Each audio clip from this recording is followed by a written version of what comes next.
What's happening, people? Back with another classical reaction. Not the next part of Antonio Vivaldi's Four Seasons, which I am going to go through all the sections. I've already done the winter three movements. But no, I did want to intersperse things and also, start other series that will continue at the same time. So we're going to listen to a piece by Gustav Holst. He was an English composer. His dad had German and Swedish and I think Latvian ancestry, which is where the Gustav, I think, comes from. His wife, I think her maiden name was Cox. He's an English composer. He's most famous for a series of essentially overtures that we're going to hear that collectively are known as the planets. He sort of defiantly, and I'm going to say obdurately or stubbornly, insisted that the character of the sonic character of the individual pieces were based on the astronomical, the scientific understandings of the planets, not their mythological sort of character and stories. But if you listen to the pieces, it's pretty clear that he was sort of building this off of what was a more mythology-based understandings of the gods that were associated with these planets.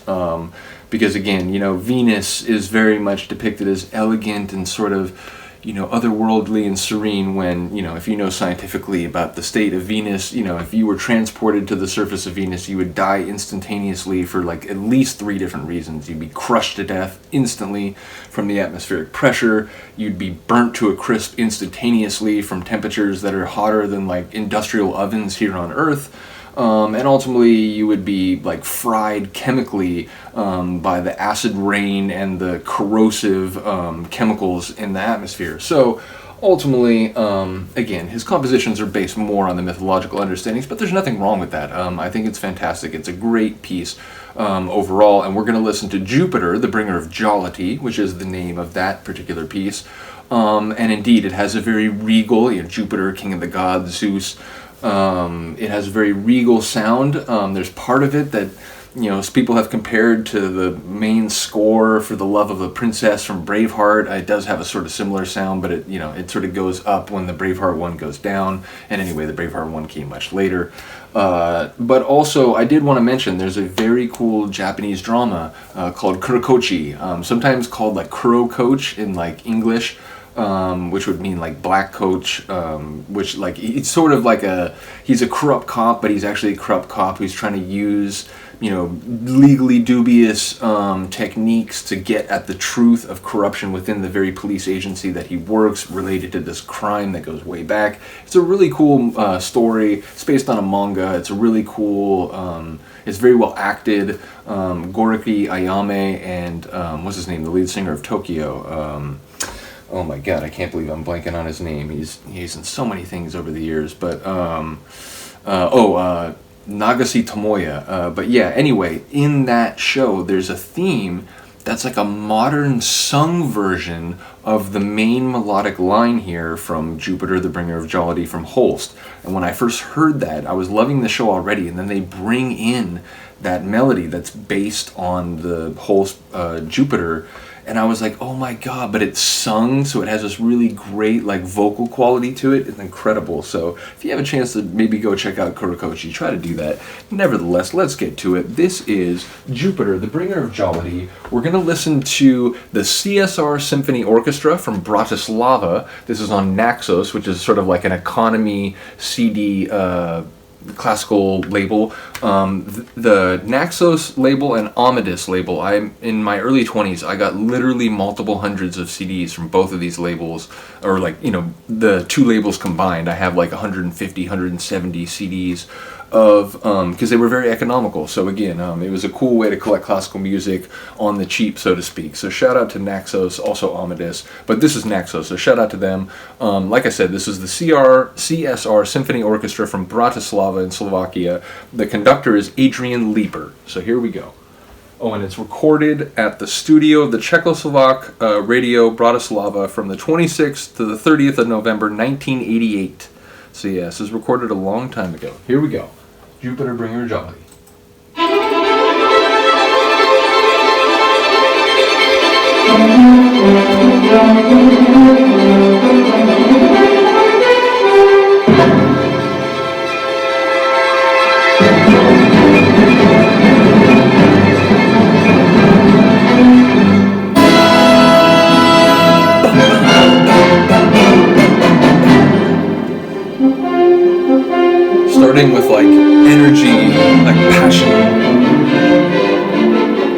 power, which again, I'll give it to him. Jupiter, it's the biggest planet, it's massive, it is regal in that way.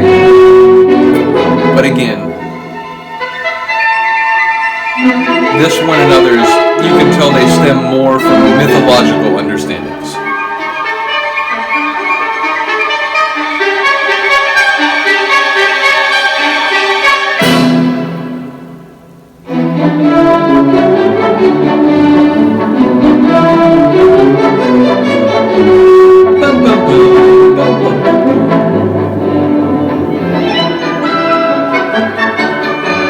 Sounds like things are thriving, like positive outlook on the current state of affairs. So benevolent rulership, perhaps.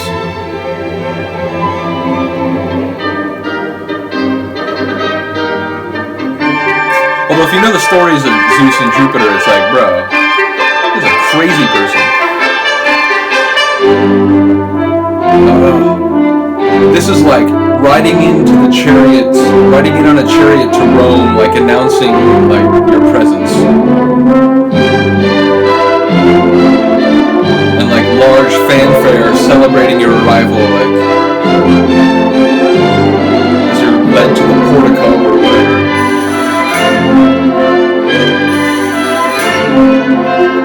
Like the tambourines. Are those tambourines? But this feels like it could be Pines of Rome. This could be Respighi. Or the Fountains of Rome. As good, if not better, than the Pines of Rome.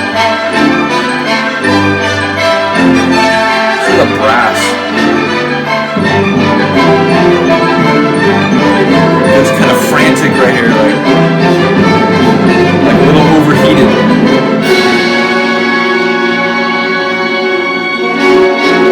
Dissipate some of that heat.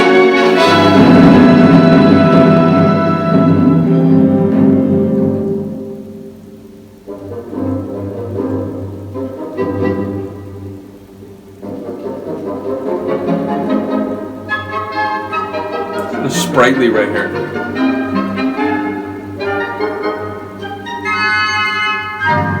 Back into the quasi-Braveheart.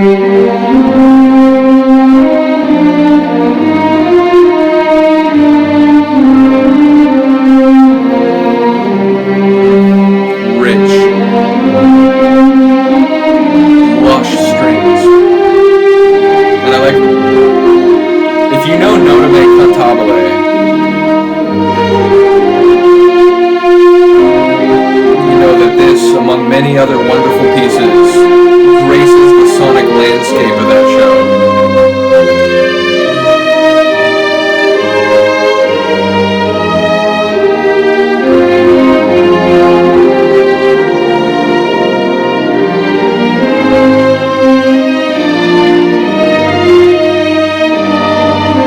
So much like hope and like love in this part.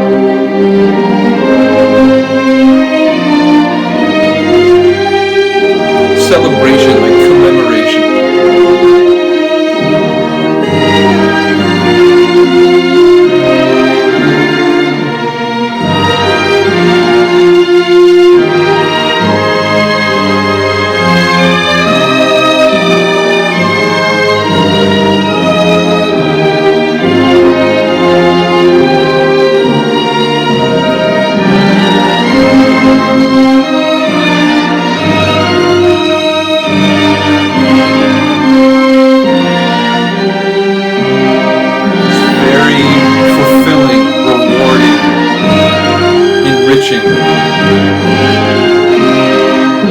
Triumphant.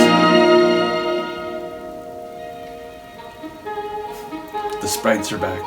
Little cartoons.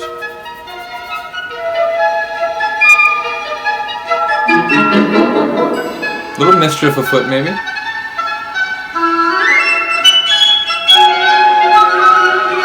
Maybe it's Ganymede and Titan. Or no, Titan's one of Saturn's moons.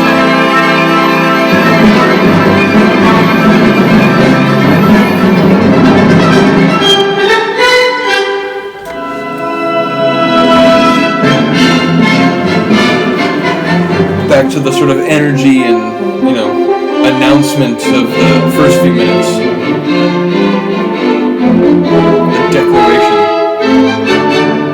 of regal intent.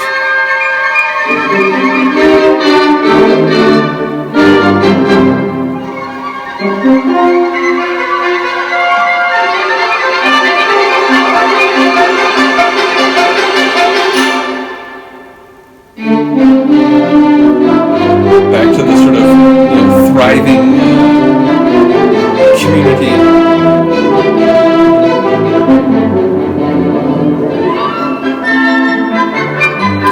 Again, I'm trying to come with this as much as possible and then listen to this as it relates to the planet, largest planet in the system, basically, caused the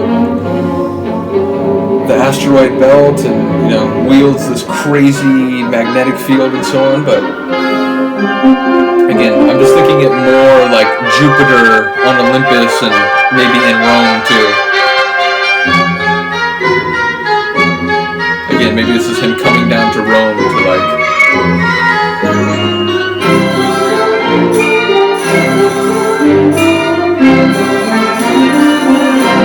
Again, shout out to that rattling percussion, whether it's a tambourine or otherwise. I was going to say timpani, my brain wouldn't let me say it.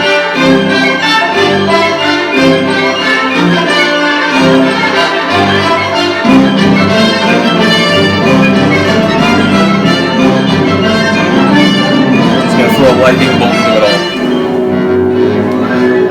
This again sounds like Pines of Rome, right? Like I'm thinking of the Fantasia 2000 with the whales flying out of the water. Shout out to Respighi, Pines of Rome, the Fountains of Rome, and there's one other one too. They're all great. News at 11, your action news team. With, Fred Myers as the anchor. That last part always made me laugh because it really sounds like the beginning of some entertainment broadcast. But no, I really do love it, all my jokes aside. And again, I think there are moments there where you can interpret it as like, okay, I could kind of see the sort of sonic atmosphere you're trying to build in relation to the actual planet, even as it was understood in his time. Obviously it is better understood these days by scientists who have continued to work on planetary science over the decades. But I really just do think it makes a lot more sense musically in the context of thinking about Jupiter and his role as the king of the gods in Roman mythology and so on. And again, I think there are parts that they just make me think of sort of a classic sort of Rome and, sort of the, centurions lining up as, the emperor or perhaps Jupiter himself. And indeed, eventually in the Roman Empire, the emperor was conceived as being actually divine. So I see more in that terrain than I do in the planetary science terrain. But again, I respect Holst for trying to say, hey, I'm trying to write something that's based on the most modern understandings of these things, even if he perhaps fell into older understandings of where these terms and the gods that they supposedly embodied had come from. So in any case, I really do enjoy it. I like Neptune a lot. I mean, all of them are great. So we'll get to all of them eventually. I think I'm going to do Neptune next. I think it's called the Mystic. Or is it Uranus? I'm not sure. I remember. I think Neptune is the Mystic, but whichever one the Mystic is, I really enjoy that one. And it has sort of like a whatchamacallit, the Sorcerer's Apprentice kind of theme. It's kind of like, little cartoony things that have been unleashed on the world and are now perhaps causing so much mischief that there's genuinely going to be peril and damage. So it has a similar vibe to the Sorcerer's Apprentice. So I think I'm going to do that one next. Let me know if you're here for it. Let me know if you're enjoying these classical reactions. Let me know if you enjoy the planets in particular. As I said, we'll get to all of them, as I am a big fan, whether or not it's about mythology or science. Regardless, I hope you enjoyed. Have a good day. Have a good night. I'll see you next time. Peace.